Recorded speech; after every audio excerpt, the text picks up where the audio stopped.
Masques, objets de la vie quotidienne, en tout, une soixantaine d'œuvres s'exposent Carré Plantagenet pour découvrir les Dogons, peuple d'agriculteurs vivant au centre du Mali.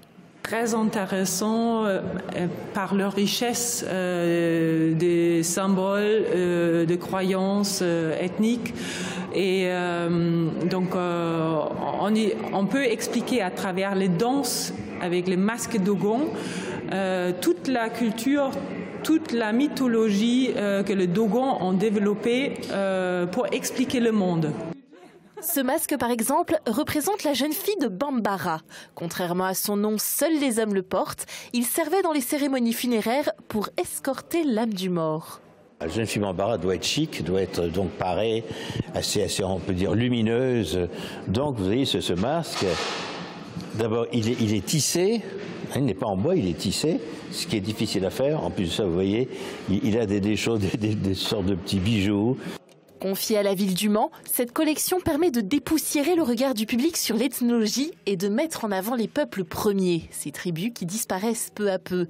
Un véritable cadeau pour Jean-Claude Boulard, passionné d'ethnologie et qui avait justement rencontré le peuple Dogon voilà 50 ans. Un immense collectionneur nous lègue, nous met en dépôt pour tout le temps.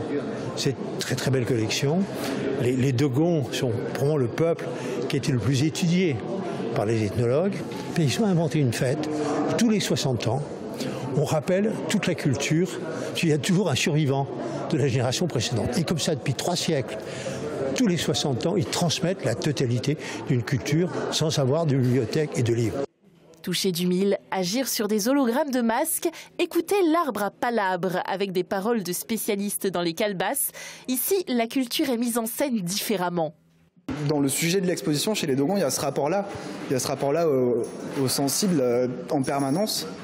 Et le fait de montrer des objets comme ça sortis de leur contexte, qui depuis 30 ans sont dans des entrepôts, en fait ça représente pas ce que ces objets étaient pour les Dogons.